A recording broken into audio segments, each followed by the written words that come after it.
Yan ang pag-iipon ng kayamanan dito sa lupa na ang iniipon mo'y kayamanan sa langit. Lahat ng kabutihang pwede mong magawa, gagawin mo sa lahat ng tao. Pakinggan mo sa 6 ng Galacia, ganito nakasulat, kapatid. Samantalang tayo'y may pagkakataon, ay magsigawa tayo ng mabuti sa lahat at lalong-lalo na sa mga kasambahay sa pananampalataya. Ayun, sabi, samantalang tayo may pagkakataon, as we have therefore opportunity, let us do good unto all men, especially unto them who are at the household of faith. Yan. Pag meron tayong pagkakataong gumawa ng mabuti, gagawa na agad tayo, wag nating ipagpapaliban yung mabuti. Kasi nagkakasala tayo sa Diyos pagka meron kang pagkakataong gumawa ng mabuti, hindi mo namang ginawa, kasalanan yon. Kaya ang pag-iipon naman ng kayamanan sa langit, alam mo ba kapatid kung ano yung kayamanan sa langit? Kayamanan sa langit, yung mabubuting gawa na ating dapat na gawin sa buhay. Habang buhay tayo, ang iipunin natin hindi pera, kundi yung gawang mabuti. Mabuting gawa sa asawa, sa anak, sa kapitbahay, sa kapwa-tao. Lahat ng ating makakasalunga sa buhay, kailangan gagawa natin ng mabuti. Yun ang pag-iipon ng kayamanan sa langit. Sapagkat yung kayamanan sa langit, yun ang kabutihan na iniipon mo sa puso mo. Sa 6:45. Oh, ganun pala yun. Lucas, ganito Pero ang tagal kong inipon to. Tapos ang dami ko pang bayarin sa credit cards ko. Mabubuting kayamanan ng kanyang puso. At ang Yay! We're almost done! I'm so excited to pass these flyers out. Saan kaya tayo pwede? May park malapit sa amin. O kaya sa supermarket. Sige! Pwede! Great! Sige po mga kapatid, una na po ako sa inyo ha. Sige po! Sis, teka muna. Mamimigay kasi tayo ng flyers para sa Bible exposition. Naku sis, pasensya na. May gagawin pa po kasi ako sa bahay eh. Next time na lang po. Sayang naman yung oportunidad na binibigay sa atin ng Diyos para makagawa ng mabuti. Next time po sis. Next time Sige po. nga, tanawa. Sige po.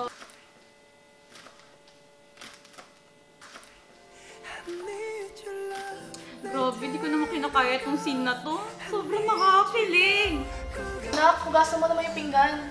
Kailangan ko pa tapusin yung luluto ko eh. Mate ka lang, pinapanood ko pa po itong si Lee Jong-suk ko. Ay, palagi na lang nagdadahilan.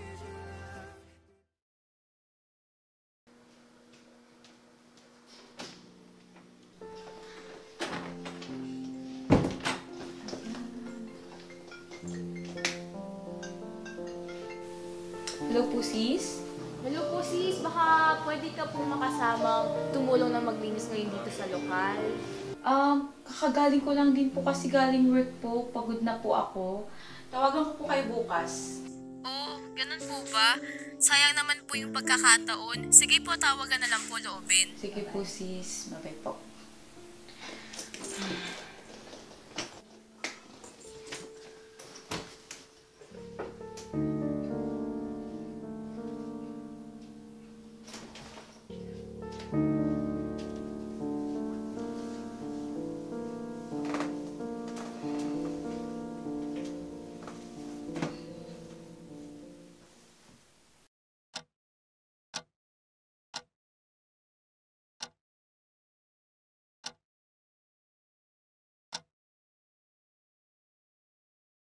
Pasensya na, may gagawin pa po kasi ako sa bahay eh. Next time na lang po.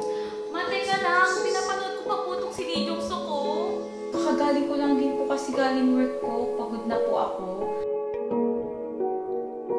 Ano ba itong naririnig ko? Boses ko ba to? Bakit naririnig ko yung sarili ko? Bakit ganito? Di ko magalaw yung katawan ko. Kailangan ko magising. Gising! Gising!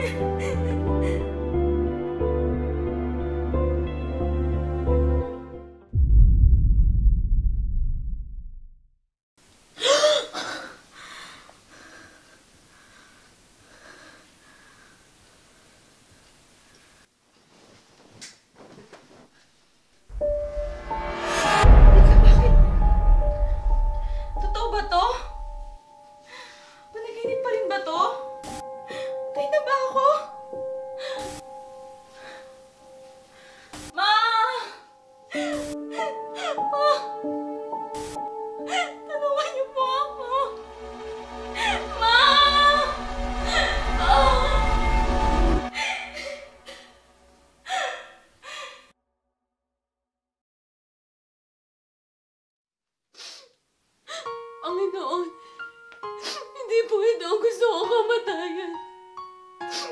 Alam ko po, marami akong mga pagkukulang. Mga pinalampas na mabuti na oportunidad. Panginoon, gusto ko pong makabawi.